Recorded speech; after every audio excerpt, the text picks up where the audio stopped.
So we left off discussing the Chinese open door policy, which was instituted by Deng Xiaoping in the latter part of the 1960s and early 70s during the Nixon administration. Now, as we stated before, the open door policy was planned well before Nixon ever met with Deng Xiaoping.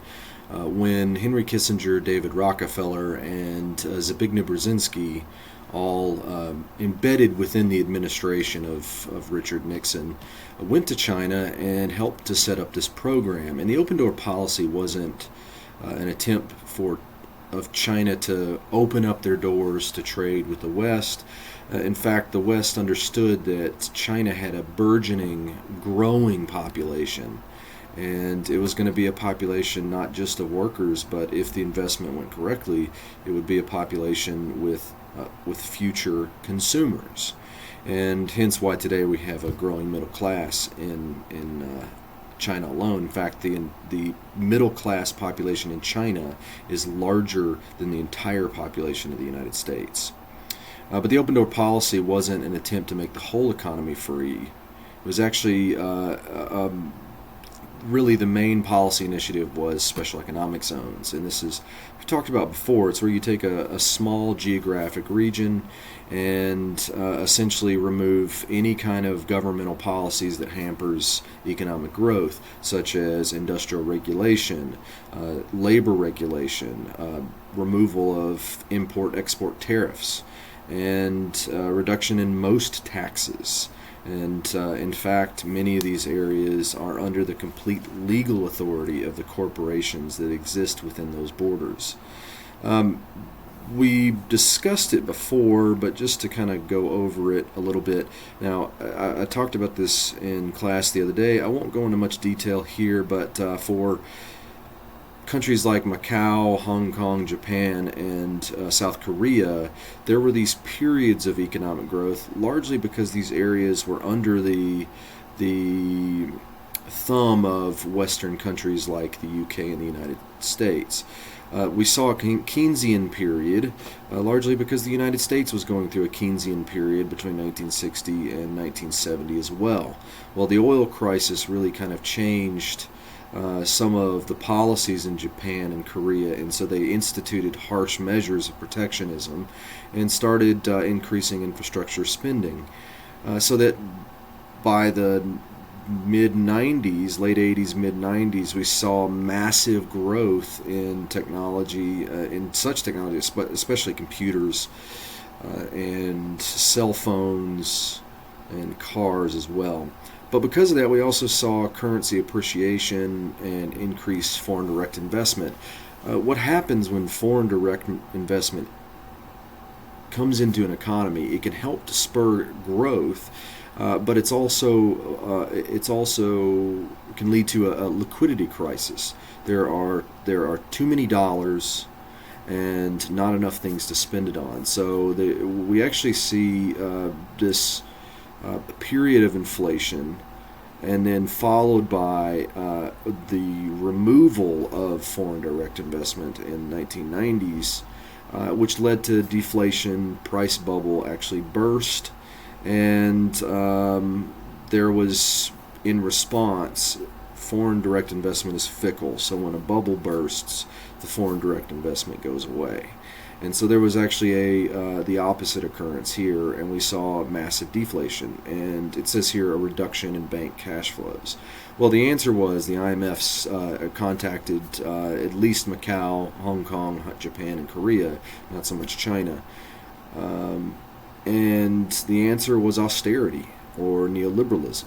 Cut back on government spending, open doors, allow corporations to come in, and so all of these countries kind of instituted this. But Japan noticed that this wasn't really working, and so did South Korea. So by the late 90s, early 2000s, we see those countries reintroduce protectionism as to combat this. Macau's never really done that. Macau's a pretty free economy. Hong Kong as well, and it's largely because they depend on international trade. There's not much domestic production. Their major source of income is tourism and monetary policy, monetary gains, so capital investment and stuff like that. Offshore banking really helps those economies. So, anyways, we talked a little bit about that before, so I'll leave it at that. We ended on special economic zones, and I won't go into a lot of detail on this because we talked about it already, but there is this article about Foxconn suicide nets and another pretty good article here as well. And the reason why I go back to this slide is because it says here by 1990s, before the 1990s point, it says here, these policies created primate cities, attracting FDI to only a few major cities. And this is exactly what where the sort of theories converge.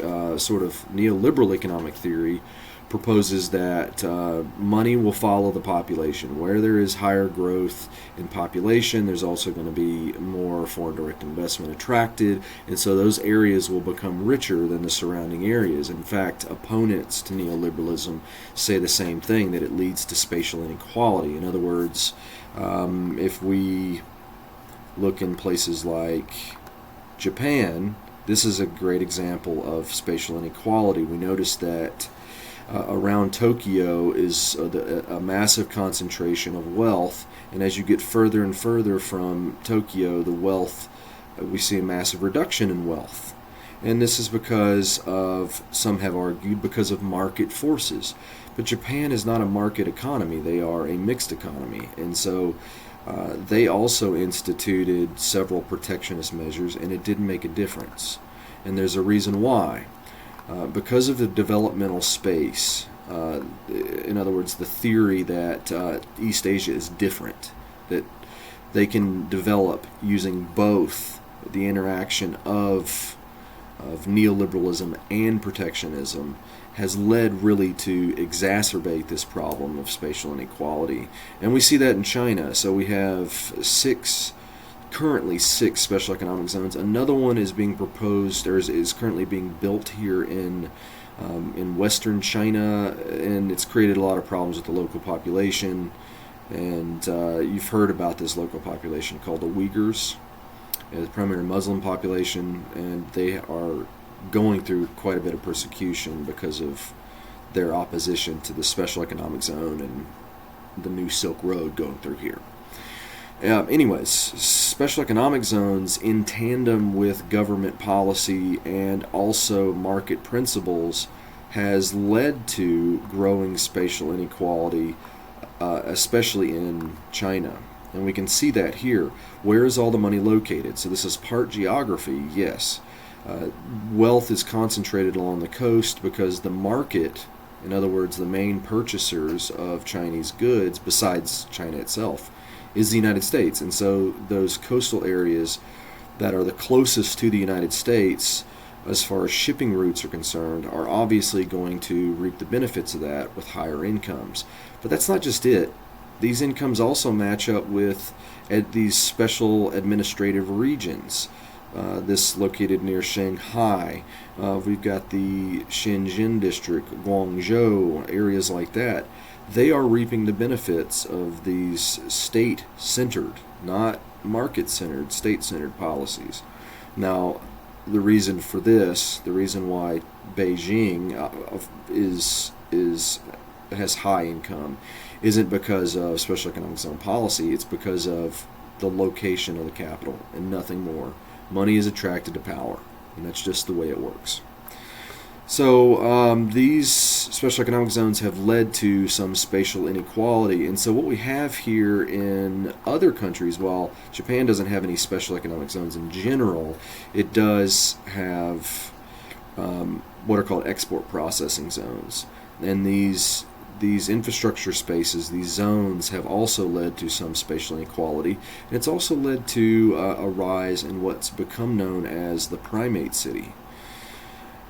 Now, this particular slide doesn't really talk about the primate city, but there are several pictures of what many people would consider primate cities. So this is Taipei, Taiwan, one of the four Asian tigers. And let's see, I've got a map of Taiwan here.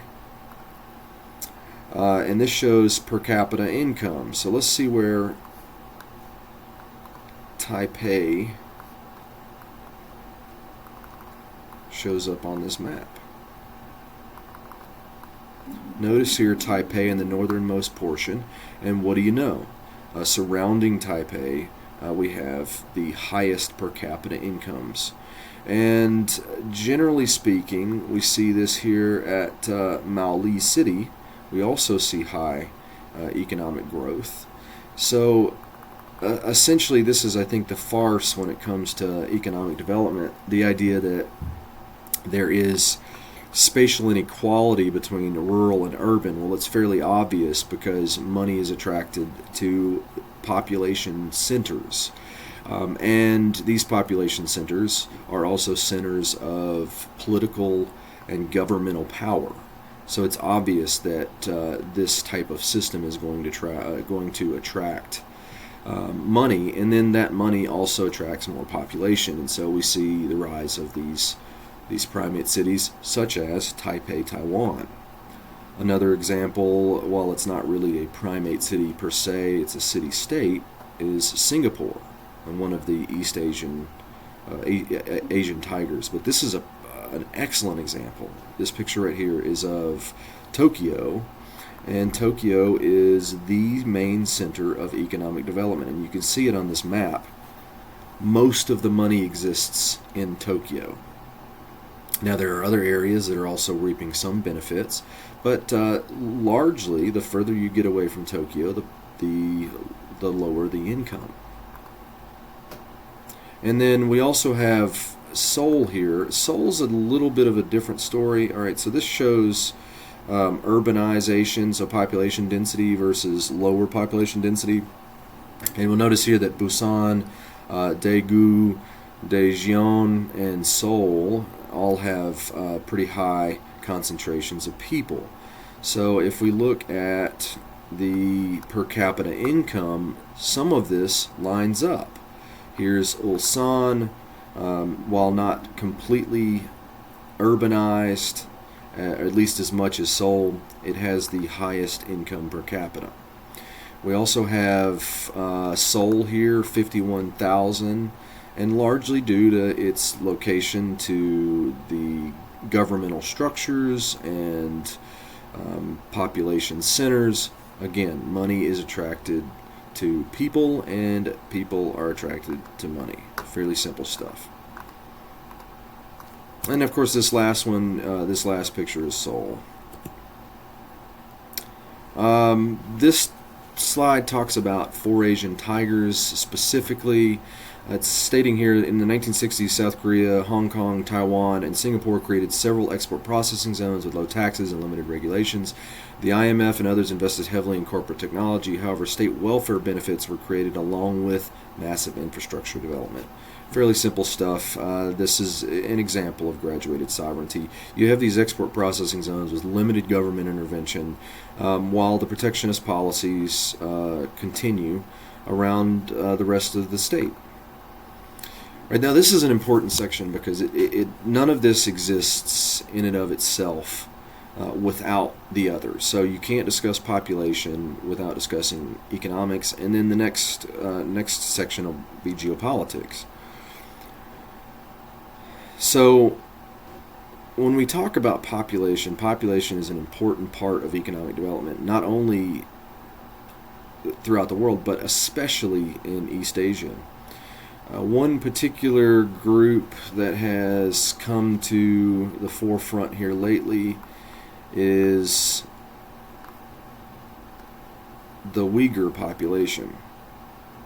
Now, Uyghurs make up about 10 million people throughout China, and they exist in the far extent of the western region of China. So they're not even ethnically Han. You'll notice here that Han makes up predominantly the largest portion of the ethnic group. 1.2 billion people out of the 1.4 billion people that exist in the country are of Han ethnicity. So most of these ethnicities are small minorities. So you'll notice here that Uyghurs, while 10 million is a lot of people, don't even begin to compare with the number of Han Chinese. several years ago, the Chinese started packing up the Uyghur population, sending them to worker camps. And the news spread that this was due to religious persecution, that because the Uyghur population is an ethnic minority and they are primarily Muslim, that China was packing them up because of their religious beliefs. While that may be partially true, the Chinese government also stated that there were terrorist training camps there as well. But of course, China doesn't really provide any real proof. If they were doing that, it's understandable in some ways why the Chinese would go investigate this. But that doesn't really explain the whole problem. See, it's not that simple. Yes, there may have been some training camps, but it was about creating an autonomous region, and there's a reason why. So about a decade before that, China had started planning what has become known as the New Silk Road, or the Belt and Road Initiative, which we'll talk about in the next section. But it says here that leaked documents detailed for the first time China's systematic brainwashing of hundreds of thousands of Muslims in a network of high-security prison camps. Chinese government has consistently claimed the camps in the far western Xinjiang region offer voluntary education and training, but official documents seen by BBC Panorama show how inmates are locked up, indoctrinated, and punished. China's UK ambassador dismissed the documents as fake news. The leak was made to the International Consortium Investigation Journalists, which has worked with 17 media partners, including BBC Panorama and The Guardian newspaper in the UK.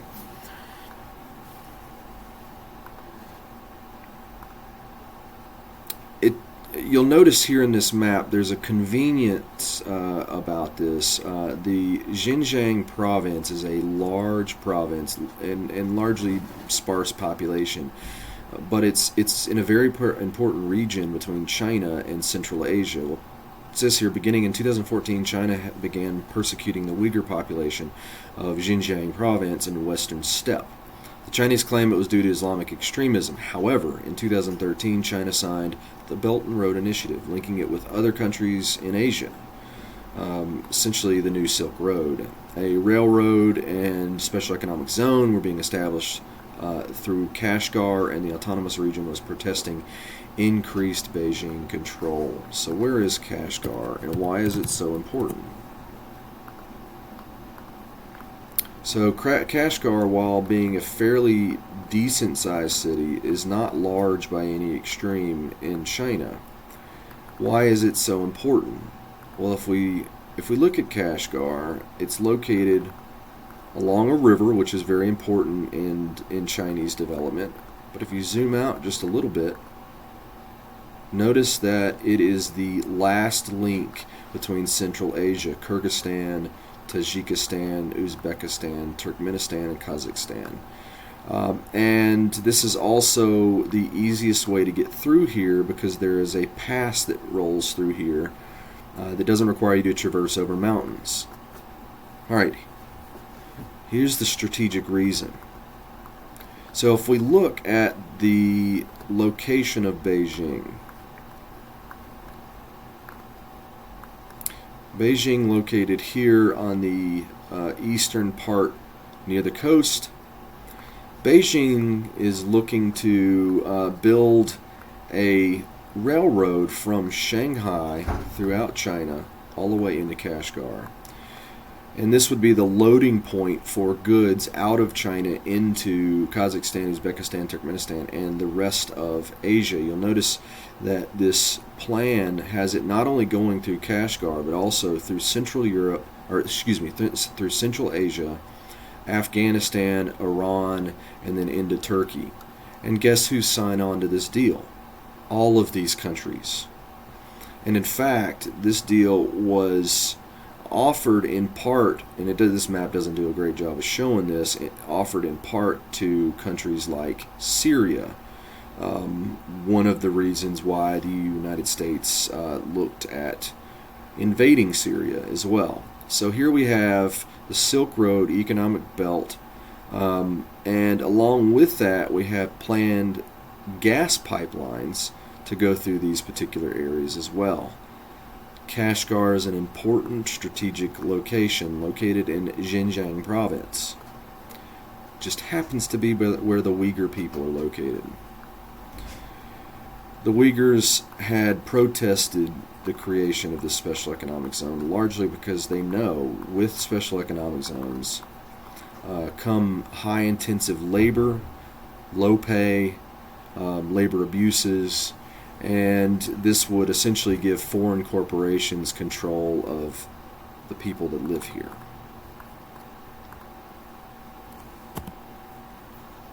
Now, if we get back to demographics, there is a demographic trend in China. After the Great Leap Forward, millions of people died in China under the hands of Mao Zedong. We see a massive growth in population.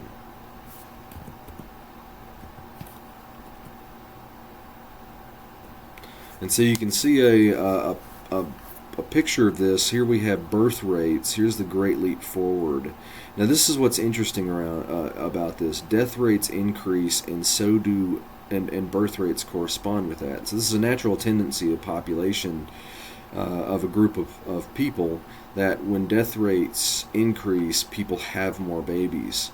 Well, the birth rates continue to increase after the death rates decline. And so what do you think happens to total population throughout this period? It absolutely booms. So that by 1970, this massive population that exists here, simultaneously with the open door policy and the rise of special economic zones, creates a whole new pool of cheap labor in the late 70s. Population rebounds, grows a little bit more in 1985, and then we start to see the real sort of impact of the one-child policy. And you'll notice here with the creation of the one-child policy, birth rates begin to decline until they sort of level off at about 12%. So 12 per 1,000. Now this is important because the Chinese one-child policy was ended 2 years ago. One-child policy led to some unfortunate results. We notice here that in this particular population pyramid, notice that the biggest portion of the population is located in the latter part of the working age. So these aren't the big portion of this population pyramid is not in the ages of 15 to 24, where it should be to see increased growth over the next few years. In fact, it's over the latter part. So these are getting into retirement ages. So we're going to see in the next 10, 20 years an increased dependency ratio. And so China, unfortunately, will see a demographic and economic decline because of that. So that's one of the reasons why the one-child policy was ended. There's some interesting responses, unfortunate responses to the one-child policy. The fact is that China historically has been a male-dominated society, and because of that, there were several, you're only supposed to have one child, and it's better to carry on the family name with a male than it is with a female in that traditional culture. And so actually what was happening is Chinese families, they'd get pregnant, they would opt for an abortion so that they wouldn't have to have a girl. And they would do that continuously until they had a male heir. Well, that's a really big problem, because go 20 years down the line and there's more men than there are women. So there's actually not enough women for the men to marry to carry on to the next generation. So the solution was these mafia bosses located in the southern portion of China decided to invade parts of Burma, not just Burma, but Myanmar, parts of Laos, in Vietnam, and they were actually stealing women. And there's some interesting cases in northern Vietnam because women would get stolen at a very young age. They would often get sold into abusive relationships, and then they would find a way back, and they would return home 10, 15 years later speaking Mandarin. Most people in Vietnam don't speak Mandarin, and there's a reason why. The Vietnamese do not get along with the Chinese, and so learning Mandarin is almost an insult to your own culture, your own Vietnamese culture. So this is an unfortunate side to this one-child policy, and it's essentially led to this gender gulf here that you see this picture of. Roughly 52% of the entire population is male, and roughly 48% is female, meaning there are not enough women, and so they've literally been stealing women from neighboring countries. Now, this isn't a major case. It doesn't happen on a mass scale, but it happens enough. And in fact, it's been a few years ago, there was a case where Laos smuggling occurred. I did not put that. Golden Triangle Special Economic Zone, U.S. slap sanction on Laos Golden Triangle Casino. This is close to being it. It says here the U.S. Treasury Department has slapped sanctions on a gambling empire hacked from the Laotian jungle, which it said was involved in drug and human wildlife trafficking and child prostitution. This particular example is out of the Special Economic Zone in Laos.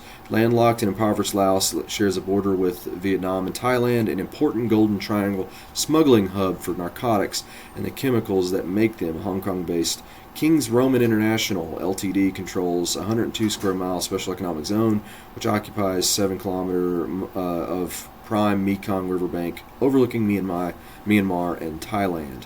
And this is one of the groups that was implicated in this China taking Burmese women. They were part of this transportation smuggling network that was bringing women from Southeastern Asia up into China to take advantage of this gulf, this gender gulf.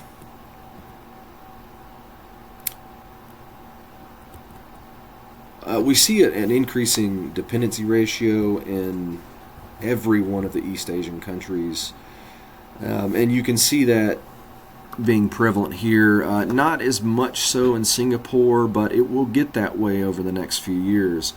You'll notice here this bulge here at the working age population, which is great for their current economy, but if you see, as this continues, Singapore is seeing a dramatic decline in the birth rates. This is a dramatic decline. And so Singapore has actually instituted policies to help promote couples to have more children. We see this in Hong Kong as well, the elderly population. We see it in South Korea. But it's most dramatic in Japan. Japan is seeing a quickly moving aging population, and it's getting pretty bad for their social services and welfare programs. Because again, as I've mentioned before, Japan has a pretty high intense welfare institution. They take care of their elderly, and so we'll probably see some problems over the next few decades. Their debt as a percentage of GDP is increasing, and that will only lead to problems in the future, unfortunately. But we also see the rise, because of the rise of these primate cities, we also see the rise of what are known as global cities. A global city, as it says here, are centers of investment, government, culture, media, transit networks, international air travel, and massive skylines. Included on this list are Tokyo, Hong Kong, Singapore, Seoul, and Shanghai. And we see that in these cities. These are major centers for not only economic development and population. So these aren't These aren't mega cities. Mega cities are just determined based on massive population. These are centers of art, culture, media, and transit networks, similar to a hub and spoke. And you can see that if we look at pictures of Tokyo, you'll notice that there is this hub and spoke pattern. In other words, here's the center hub, and then we have the spokes coming out from the center. This is an example of a transit network connecting the world city or global city of Tokyo to the rest of the country. You see it here in Nagoya too, but not as much. And we can see this out of Seoul as well.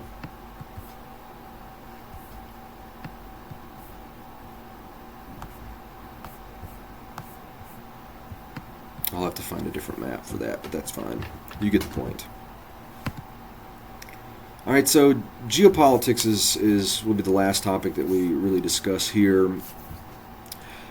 I've mentioned this before, the New Silk Road, or as it's called, the Belt and Road Initiative, according to the Chinese, and there's a reason for it. They want to create a belt of trade between Beijing and all the way to Europe, and you can see this New Silk Roads map here, but it doesn't just include Asia, it includes Africa as well.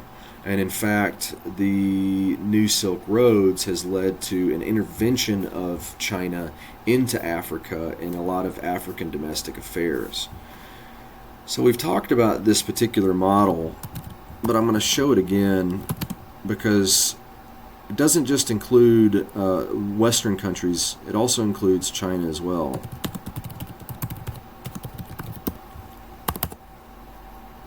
This is known as Wallerstein's world systems theory, but more properly known as the core periphery model. So according to the core periphery model, you have countries that are core countries. You have periphery countries and semi-periphery countries.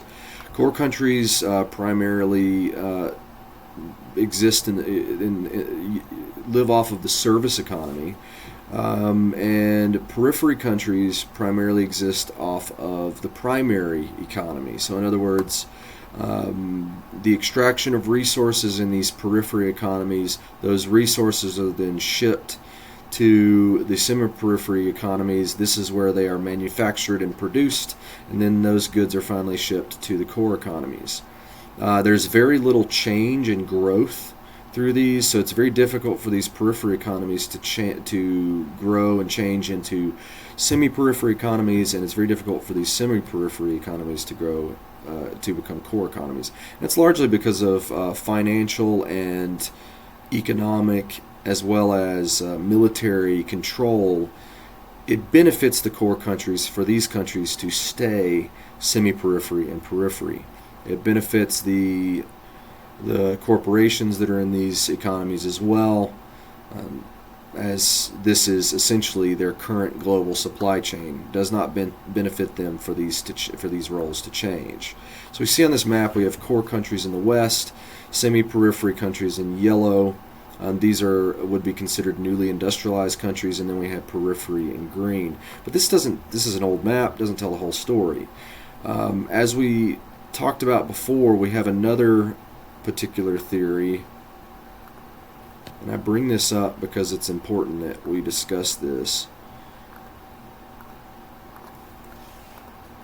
known as the dependency theory. Now, the dependency theory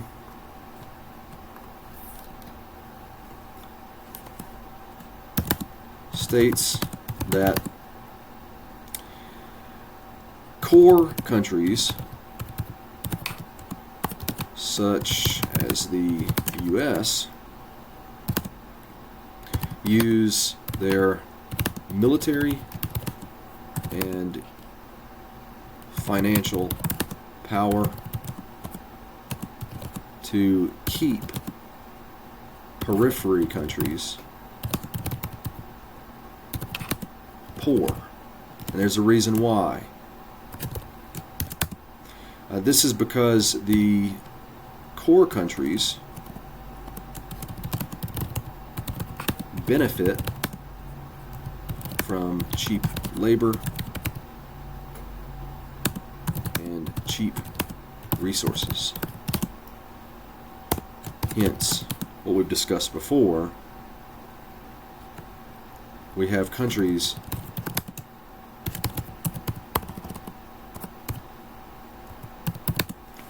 that are in what becomes known as the resource curse. And this applies here as well. The resource curse states that countries, and essentially we're going to have to put this developing countries, that have an abundance of resources never truly develop because of a dependence on those resources. But again, the resource curse doesn't really look at the whole story. The fact is that if you look at the resource curse, you also need to consider the dependency theory. But because developing, hence the important term here, developing countries that have an abundance of resources and never truly develop, it's because of their resources and because of core countries such as the United States that force these countries to continue producing these resources. Once the resources run out, core countries leave. They don't have any use for that country. Well, the problem is these developing countries have become so dependent on the resources that once the resources run out, they're devastated. They can't get foreign direct investment anymore. They can't get loans from the IMF, from World Bank. They can't get loans from foreign countries like the Federal Reserve Bank in the United States or the Bank of London, because they really have nothing of value to those banks and to those international, transnational corporations. I bring that up because the dependencies theory is not only explains the relationship between Western countries such as the United States and Europe and their relationship with sub-Saharan Africa because of their resources, but it also helps to explain China's newer relationship with development in Africa. And that's really this leads to this explanation here of the New Silk Road. So if we look at this map a little bit closer, it says here, initially pledging $40 billion on international infrastructure to link China to several Asian countries, China has recently increased their bid to $900 billion and added Africa to the list. This is part of the corporate mercantilism strategy that China has copied from the United States. Hence, the dependency theory, the core periphery model, and the resource curse has come together once and for all. It doesn't just stop there. Part of the Belt and Road Initiative is the exportation of special economic zones to countries that are part or partners in the Belt and Road Initiative. And so the interesting thing about these special economic zones is who do you think the main corporations are that have entered these special economic zones? They are not Western countries. They are not domestic companies. In Nigeria, we can see here Nigeria, Tanzania. These are Chinese-owned companies. China has taken strategies out of the playbook of the United States and the UK, and that's part of this new Belt and Road Initiative. Not only have they done that, but they've also exported power infrastructure, energy resources. China has gone into sub-Saharan Africa in several places and built hundreds of small micro dams and also major hydro-powered systems in major areas throughout sub-Saharan Africa. They have essentially dammed up sub-Saharan Africa. Now, it's a little different in that the United States and the UK, if those countries go into sub-Saharan Africa and try to institute these same policies, usually comes with stipulations. There are strings attached. So the United States would go into a place like Zimbabwe and say, yes, we'll help you with the extraction of your resources. We'll even help you build power plants around the country. But you have to agree to this particular type of government. You have to allow these corporations to come in, and if you don't follow these at any point in time, we will remove your foreign loans. China's a little bit different. They do some of the same thing, bring in their corporations. They do hire locals to do the sort of the more strenuous jobs, but the real money is really with the Chinese managers. And the fact is, that's it. China doesn't really force these governments to change their style of politics. And so a lot of countries are transferring their perspective from the United States, and now they're dealing in a much friendlier way with China.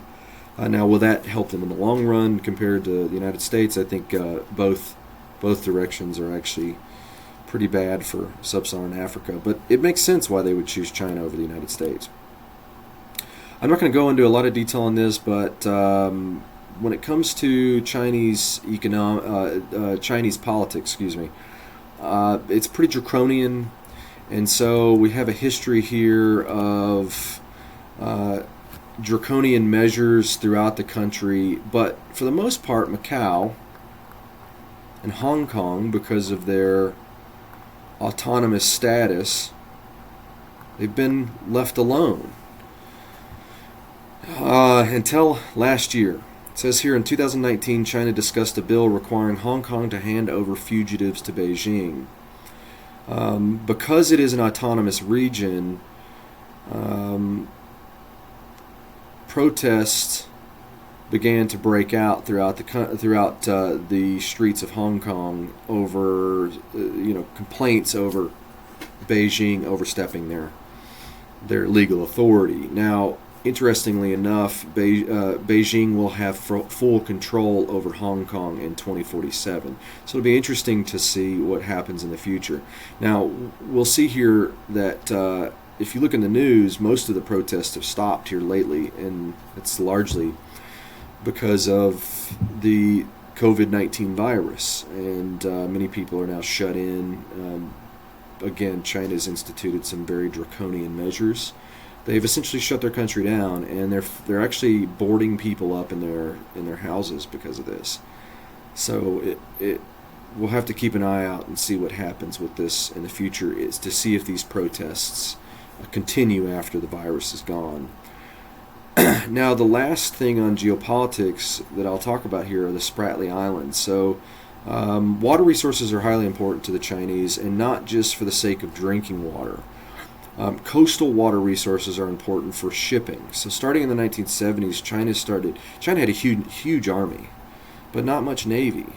So the United States had guaranteed Taiwan that they would protect their borders. China, however, wanted Taiwan back. This is a problem because they didn't have the navy to invade or to attack Taiwan, and so they basically left Taiwan to themselves. From the 1970s up until the 1990s, the Chinese began to build a massive navy, and beginning in 2015, China expanded its reach into the southern South China Sea, down into what is considered to be other countries' water. It says here, by 2015, China had built several island military bases in the Spratly vicinity, claimed by Philippines, China, Vietnam, and Malaysia. I'll take you to this link, and I'll show you what I'm talking about.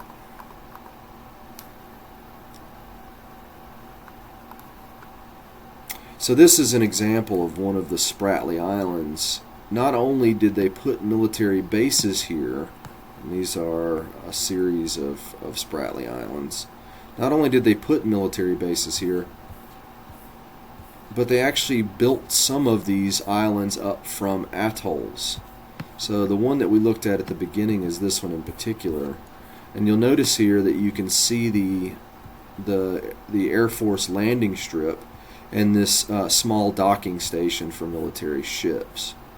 Now there's some unusual things about these. You can look at some of them here, but notice that even though this is part of, see, that's a reef. Even though some of these are part of these islands, it's relatively blurry in some of those areas as well. Here is another one of the bases. This is completely manufactured. This is what's amazing to me about this. Notice how the island perfectly fits to the base. Well, there's a reason for that.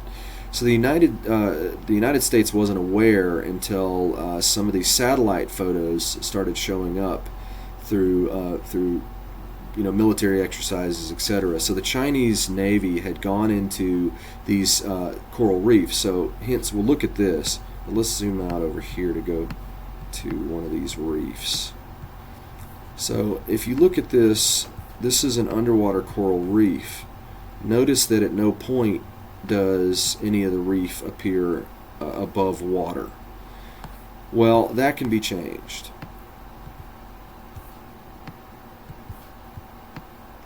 China sent ships into these reefs, and they literally took sand from deep in the ocean over here and transported it over here. And they shaped and built their island to take advantage of that. And notice here that they also built breakwaters that keeps that island from essentially floating away with the currents. So this has become a problem largely because countries like the Philippines claim these islands as part of their economic exclusive zones. So we can see that here where these overlap. So here is what China claims, part of what Taiwan claims. Here's Malaysia claims, Philippine claims here. Just happen to overlap with what China was claiming as well. So this becomes a problem, and we see in the Philippines around the same time period, 2016, the rise of Rodrigo Duterte. And Rodrigo Duterte, I won't talk about him a lot, but he's an interesting character. It says here, after his election to president of Philippines, Rodrigo Duterte made several warnings to China about their military installations. And this is one of my favorite quotes. He says, while being interviewed, "I will ride a jet ski to the Spratly Islands while bringing the Filipino flag. I will say to China, do not claim anything here, and I will not insist that it is ours, but then I will just keep a blind eye." He also goes on to say that I will ride a jet ski and plant the Filipino flag until it misses the quote here, but at the end of the quote, Rodrigo Duterte screams, "So why don't you try to kill me?" It says here, "I will not plead or beg. I'm just telling you that you should lay off Pagasa because I have soldiers there. If you touch it, that's a different story. I will tell the soldiers, prepare for suicide mission," Duterte said in a speech, using the local name of Titu. All right, this is important because if this results in some sort of international clash, the United States has promises, especially with Taiwan and with the Philippines, that if China encroaches on their territory and the Filipinos respond with an attack, the United States also has to enter into this conflict. So the Spratly Islands is an interesting border issue. All right, last thing is the special case of Taiwan. I've already talked about this quite a bit in class, so I'm just going to do a brief overview and we'll call it quits for this recording. Officially known as the Republic of China, Taiwan is a semi-independent The People's Republic of China considers Taiwan as part of its territory, and the Republic of China, Taiwan, considers the PRC as part of its territory. It's known as the two-state, one China. Nationalist Chinese, and I've talked about this before, under Chiang Kai-shek, evacuated mainland China after the Chinese Civil War was over. Mao Zedong took control of the government, and it forced out the nationalist Chinese. Some of them escaped by boat into Taipei, and they created a semi-republican form of government. And others actually moved into Myanmar and stayed there. And for the next 10 years, the CIA largely funded those dissident groups to do surprise attacks against the People's Republic of China, and paid them with money that they earned by selling heroin in the United States. We've already talked about that before, so I won't go into any more detail there. But Chiang Kai-shek was able to make it to Taiwan, and his descendants and former descendants of former nationalist military leaders would eventually become the leader of Taiwan. Taiwan has been relatively free economically. Because of the United States, they've been fairly protected. But the problem is you can't really honor their existence, because if you do, then you run the risk of losing Beijing as a trading partner. If you get a chance, go take a look at this. I'm not a huge fan of the Council on Foreign Relations, but this is a good article to at least get an idea of the background behind the Chinese and Taiwan relationship. So please take a look at that, and if you have any questions about this presentation, feel free to email me at any time, and I will get back to you as soon as possible. Have a great day.